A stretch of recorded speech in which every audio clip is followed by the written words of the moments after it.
Hello students. Now this is the second part of the assertion and reason.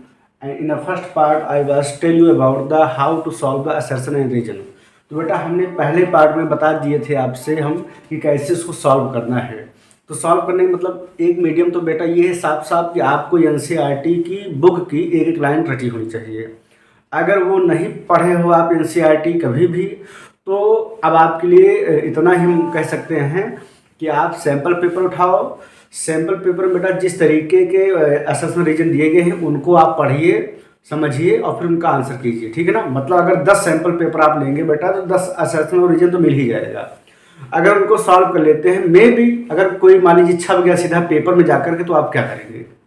तो हाथ पे हाथ रखने से तो कुछ होगा नहीं। सीधा क्या बेटा हमको पढ़ना ही चाहिए। इसमें सैम्पल पेपर जरूर पढ़ो बेटा। उसी चूंकि जब आप एक प्रोफार्मा लेके पढ़ते हो ना, और उसी तरीके के जब बोर्ड में पेपर आएगा तो आपको लगेगा कि हाँ आप सब कर लेते हो, आप इस तरह के पेपर सॉल्व कर चुके हो, ठीक है ना। तो यहाँ पर हम कुछ लेकर के आए हैं। इसके पहले वीडियो में भी हम आपको कुछ प्रोवाइड करा चुके थे। तो बेहतर ये होगा कि आप दोनों वीडियो जरूर देख लीजिएगा। डिस्क्रिप्शन बॉक्स में पहले वीडियो के लिंक हम जरूर डाल देंगे, ठीक है ना। यहाँ पर आप देखिए लिखा गया बेटा असर्शन है। अच्छा हाँ, तो असर्शन होता क्या बेटा कि आपको ये होता है कि ऑप्शन फर्स्ट में कि ए ट्रू है और बी भी क्या है उसके साथ में, बी उसका सेम है, ठीक है। मतलब असर्शन का बी जो रीजन है असर्शन को सेटिस्फाई करता है, इसलिए both A and B are correct and B is the correct explanation of A. दूसरे क्या होता है बेटा कि तो ये ऑप्शन आप जानते होंगे, ऑप्शन पेपर में आएगा। यहाँ पे सीधा ही हम लोग प्रैक्टिस करते हैं किस तरीके से अगर आता है तो हम कैसे सॉल्व करेंगे। देखिए असर्शन कह रहा बेटा कि the failure of the Cripps mission and the effect of the World War First is created a widespread discontentment in India। कह रहे हैं कि क्रिप्स मिशन के फेल हो जाने से और वर्ल्ड वार है ना के क्रिएट जो वाइड स्प्रेड एक मतलब मूवमेंट बन चुका था, असंतोष पूरे इंडियंस में व्याप्त हो चुका था। मतलब क्रिप्स मिशन के आने से, वर्ल्ड वार के हैपन होने से लोगों में एक प्रकार से भुखमरी, तंगी, आर्थिक तंगी, बहुत सारी चीज़ों का सामना लोगों को, इंडियंस को करना पड़ रहा था, जिससे उनमें एक व्यापक असंतोष फैल गया, डिससेटिस्फैक्शन हो गया। तो this led Gandhi ji to launch a movement calling for a complete withdrawal for the British from India.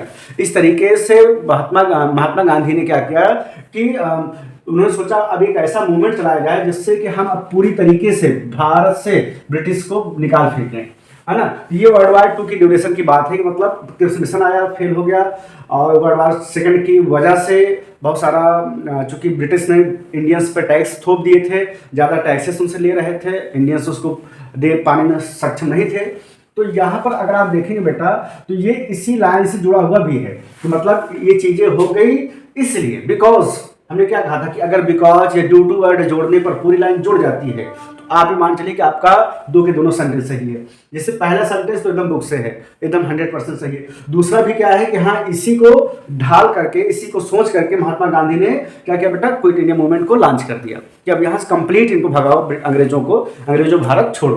तो इस तरीके से इसका जो आंसर होगा A and B both are the correct and B is the correct explanation of A. So answer is A, ठीक है ना। आंसर बेटा क्या होगा, ए होगा।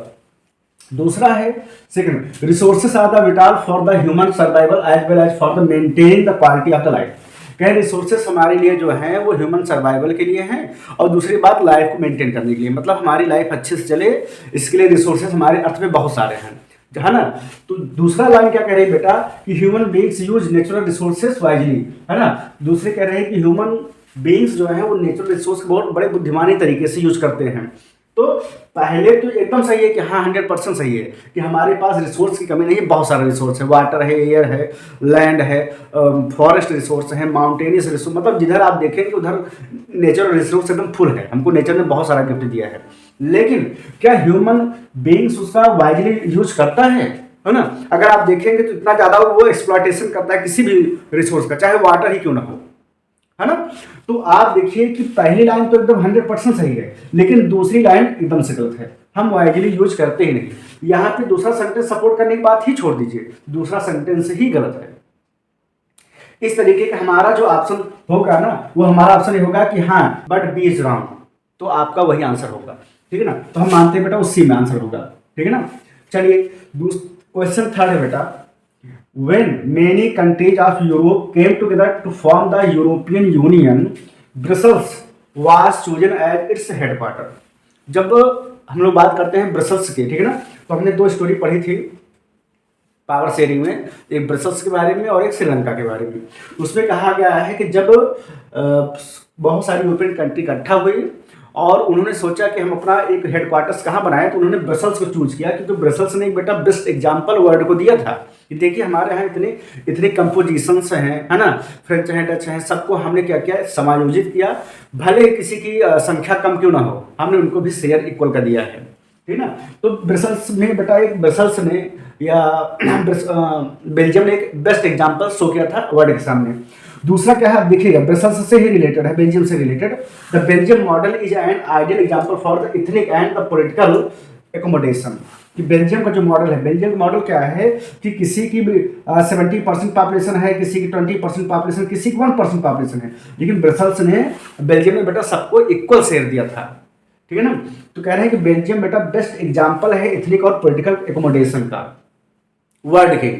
अब यहाँ पर आप देखिए बेटा, यहाँ पर भी बेल्जियम की बात हुई और बेल्जियम की बात यहाँ पर भी हुई, अर्थात दोनों सेंटेंस में एक बेल्जियम की ही बात हो रही है। और ब्रसल्स क्यों चूज किया गया, क्योंकि बेल्जियम ने अपने आप को इथनिक और पॉलिटिकल रूप से एकोमोडेशन किया था, इसीलिए बिकॉज लगाने पर ये हमारा दूसरा आंसर सेटिस्फाई कर रहा है।